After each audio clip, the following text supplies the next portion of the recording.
Do we need God to have America? Dennis Prager seems to think so, but what the heck does he know, right?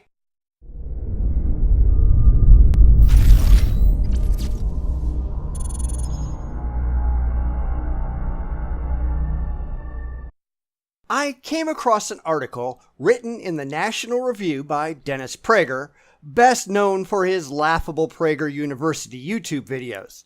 Now, as anyone who's seen more than a couple of those videos knows, he believes a lot of really wacky things about America, most notably that without kissing God's ass, we're lost. Well, I'm going to go through the article and disavow him of that notion, even though he won't care. Delusional people don't. But let's respond to Dennis and his crazy ideas anyhow as we examine if America can prosper if the people abandon God and religion. Now, I'm going to skip over any parts that I don't think are relevant. I mean, certainly you can go back and read the whole article on your own if you want. The link, as always, is in the description. So let's get started. At one point, the subjects of God and religion came up, and I mentioned how essential God is to morality, that without God, morality is subjective, a matter of personal and communal opinion. Well, yes it is. Even with God, it's subjective, as I've shown in past videos. These people don't know what objective and subjective actually mean in the English language. But even if we assume for the sake of argument that they're right, that you need some authority to make it objective, who says that authority is God? And this is really where every single one of these conversations go completely off the rails. Because the religious assume, without evidence, that their God is real, and they expect everyone else to automatically agree with them.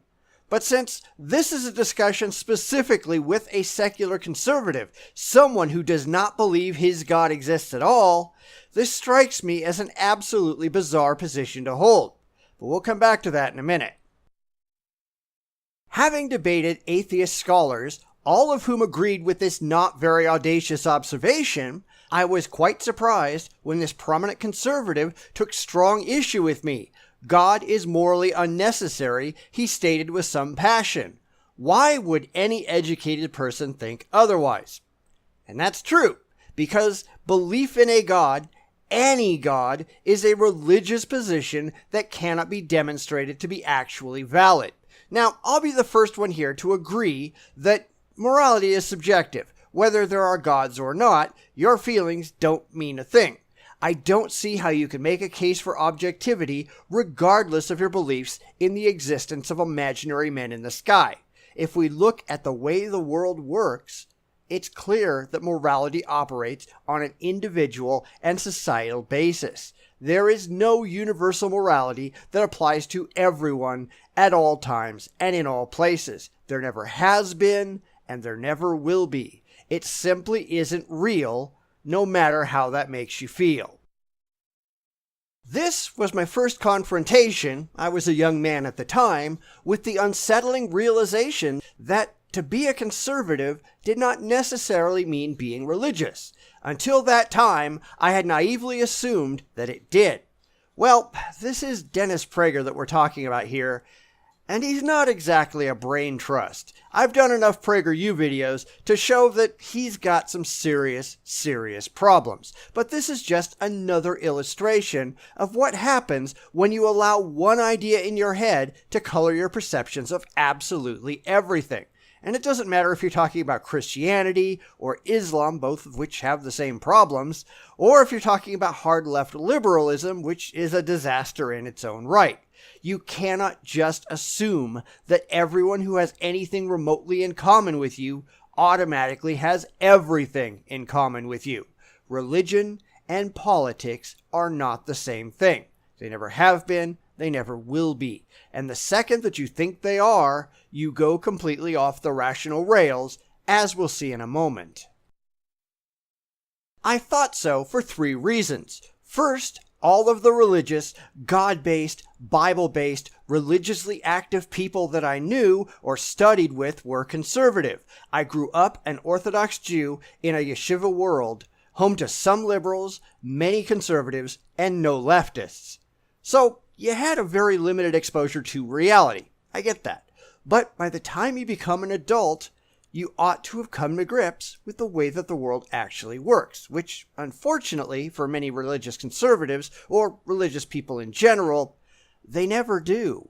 This is really the bad assumption that because you have experienced X, everyone else also has experienced X. In fact, there's no experience other than X, and anyone who doesn't agree with you has some weird mental quirk that needs to be wiped out. It's one thing to hold a position that you can rationally justify and argue for.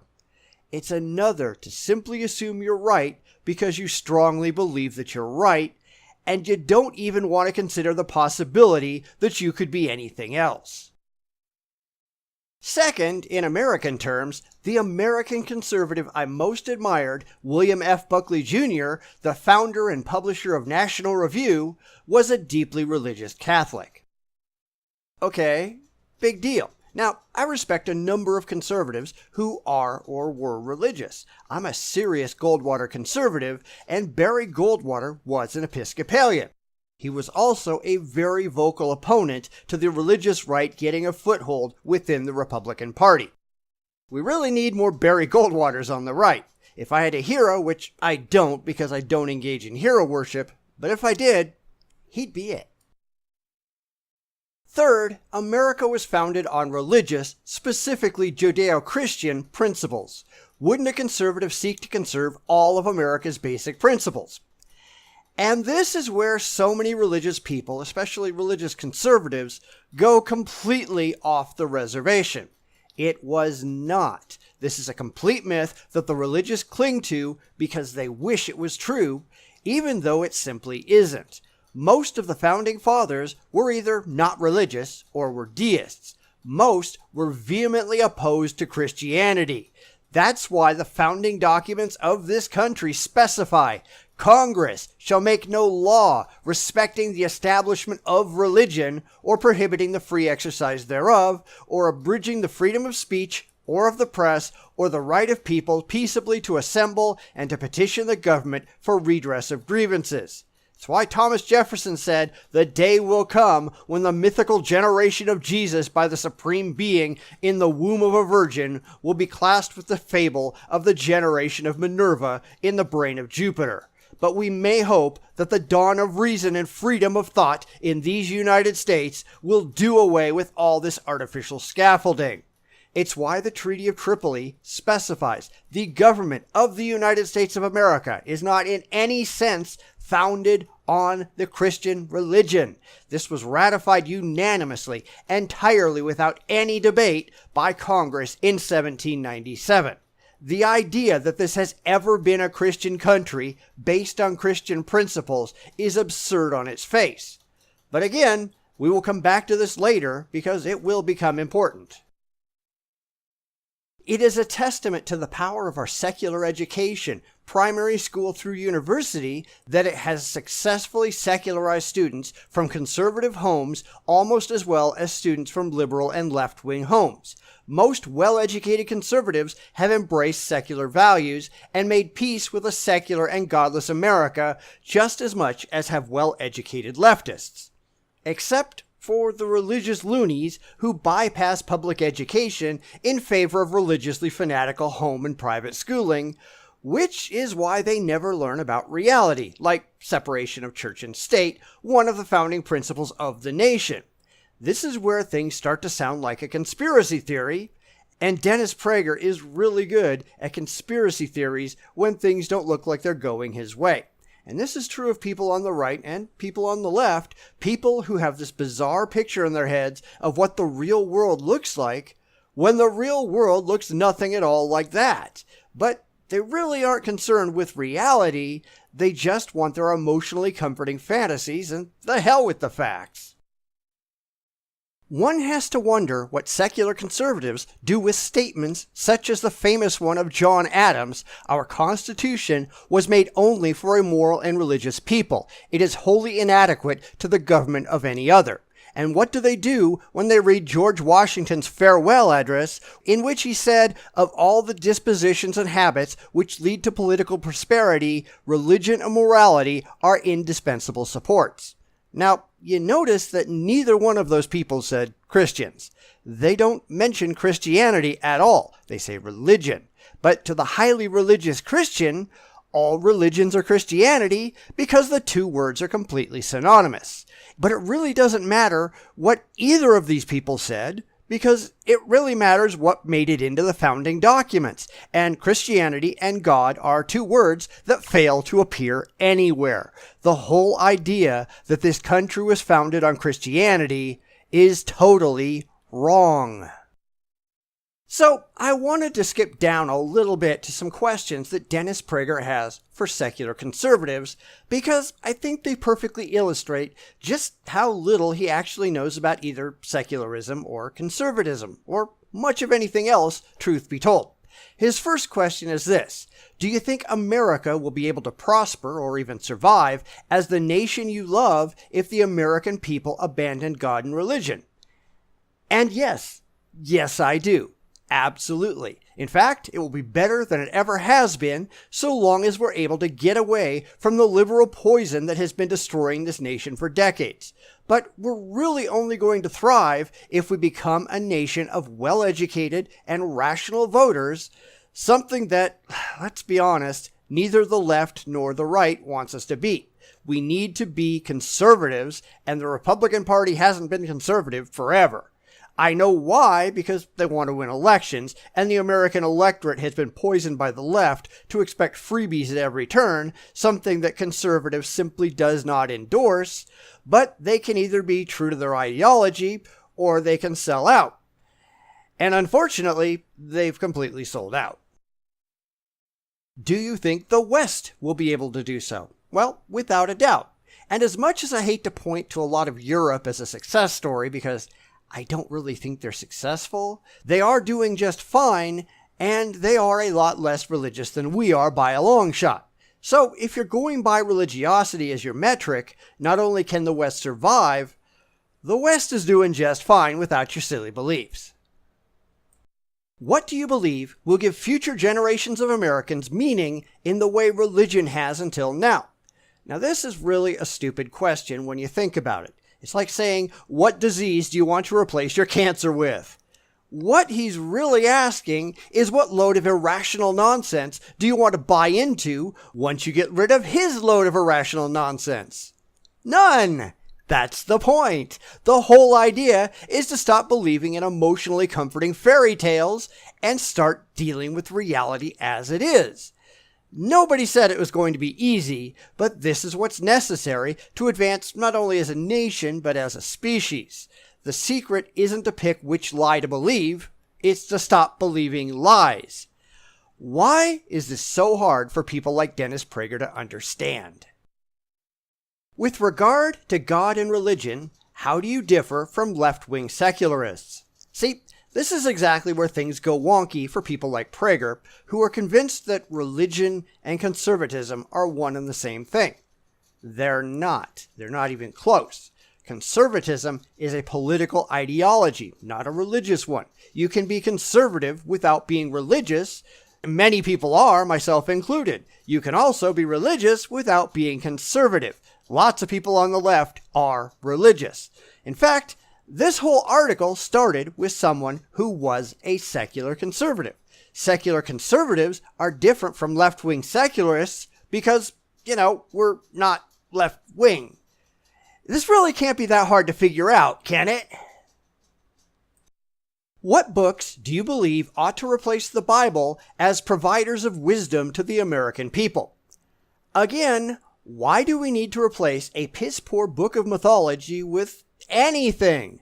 You've got a spike driven through your head. What do you want to replace it with? Nothing! We don't need to replace one book of silly beliefs with anything. We need to stop believing irrational things altogether. Then he goes into self-promotion mode, which I really couldn't care less about the silly books he's writing, so I'm going to stop responding to the article there. but I've always meant to spend some time talking about exactly what secular conservatism is, why it would work, and why it's really the only rational path forward. So some of this is very straightforward. The 4 pillars of conservatism, as I've said in the past, are personal responsibility, fiscal responsibility, small government, and keeping the government the hell out of your life as much as possible. That's it. It's all conservatism is or has ever been. Conservatism is, by its very nature, secular because, as I said, it's political, not religious. It's only when people insist on cramming religion into every aspect of their lives and using it as the overriding concept of everything that it becomes at all relevant to politics. You shouldn't do that. It's stupid. But if we want to look at the difference between liberalism and conservatism, at least on the most basic level, it's the difference between taking care of yourself and expecting someone else to take care of you. It's saying, my life is mine to make the best of, not, please take care of me and make me happy because I'm lazy. Nobody says that it's easy, but that's why so many people are liberal, because being liberal is the low-effort choice. Just rely on the government to take care of you and send you a check and provide health care and keep you safe.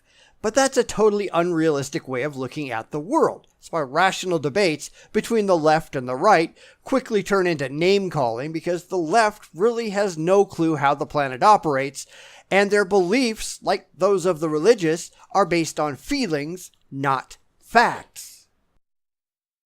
It instantly becomes about demands, not responsibilities. It's, I want this, not, here's what I will do to get it. Because the left really doesn't want to do anything. They want the world to be fair, for whatever bizarre definition of fairness they're going to come up with that day. But it isn't about having a level playing field where people have equality of opportunity. It's about requiring that everyone cross the finish line at the same time, no matter how much effort they put into the race. That's the difference. One is a meritocracy. The other is forced equality, whether anyone is actually equal or not. But with that system, there's no reason for anyone to strive to get ahead. Because if you can't actually get ahead, why bother trying? And if we don't try, then we all fail ultimately because we need each other to get ahead. I need you to do better so that you can buy my products. I need you to be successful so that you can drive my success. And vice versa. You should want me to better myself so that I can come and give you my money. That's how this works, and I have no idea why the left doesn't get this. That's really where I see the core difference between liberalism, libertarianism, and conservatism. With liberalism, the collective is all. Individuals don't matter, except as a means to achieve power. Libertarians are exactly the opposite. Only individuals matter. It's get yours, screw the rest. But with conservatism, it's somewhere in the middle. Yes, individualism is important, but so too is society as a whole. It's the recognition that we all need each other to survive and thrive. But while we can and should help each other along, we also have to realize that we're ultimately individually responsible for our own success. It's your job to get an education when you have the opportunity, and everyone has the opportunity. It's your job to make good life choices that will not negatively impact your future. And that doesn't mean that you may not make mistakes, but the responsibility for fixing those mistakes is yours. You can ask for help to get back on your feet, and we as society, we do need to be willing to help others. But there's a difference between helping someone to recover and carrying them around on our backs for the rest of their days. And yes, there will be some people who, through no fault of their own, are incapable of caring for themselves. We understand that, and for those people, we do, as a compassionate society, provide care. But that's not everyone. That's only people who have physical or mental handicaps that make it impossible for them to be responsible for their own lives. It's not the people who dropped out of school, got involved in drugs and gangs, had half a dozen kids out of wedlock, went to prison, have no marketable job skills, nor do they want any, and then say, give me money because I'm black and you owe me. No, we don't. Sorry, you're wrong. You did this to yourself. And you can make all the excuses you want that you had terrible parents and you didn't know any better. But there comes a time when you have to grow up, be an adult, and accept the cards that you were dealt. Having crappy parents is not an eternal get-out-of-responsibility-free card. No such thing exists. Go out, get your GED, go to the local community college, work hard, learn skills, and make the best of your life that you can. And raise your children to be better than you so that they're not in your shoes in another 20 years. Lather, rinse, repeat. Life isn't fair. Stop pretending it is. Over time, this will improve life for us all. Fewer people on welfare, fewer unwanted children, a more educated and rational populace casting better informed votes, people being able to operate more rationally, which means religiosity will go down, fewer criminals, meaning we don't have to spend as much on prisons, lower drug use, lower unemployment, less need for government intervention, thus lower tax rates, more innovation, which provides an improved standard of life for everyone. Everybody has more money. Our politicians can actually get something worthwhile done instead of just catering to the lowest common denominator. People stop being stupid and lazy. No, none of this will be easy or instant. It's going to take hard work and it's going to take sacrifice. But I think it's a goal worth pursuing because these are things worth having. But they're going to require holding ourselves and those around us accountable, and that's something that the planet is not doing very well right now. There was a time when the US was the indisputable world leader. We had all the financial power, we had all the military power, and we made most of the world's technological innovations. We can do it again. And this isn't just the US. Any country can ditch the lefty liberal nonsense and go for success. It just takes not being lazy. It takes caring. It takes being responsible for yourself and for your neighbors. This isn't meant to be, rah, rah, we can do it. But we can do it if we make the choice to do so. It takes commitment, and I don't know that the American people have that level of commitment anymore. Liberalism, as is unfortunately the case all the time, has ruined people. It has made them expect the government to play mommy and daddy. It's why Benjamin Franklin once said, when the people find out that they can vote themselves money, that will herald the end of the republic. And guess what? If we don't change, the republic is over. The grand experiment is done. Some idiots on the left might celebrate that idea, but I'd like to think that more people would find it abhorrent. Who knows? I mean, I guess only time will tell. But I don't have my hand out expecting to be cared for cradle to grave, and I really have no respect for anyone who does. Stop being entitlement happy. Get off your butt. Get to work. Make a better future for yourself, for your family, and for us all. Because otherwise, the whole society is going down in flames, and we'll have no one to blame but ourselves. And that would be a real shame.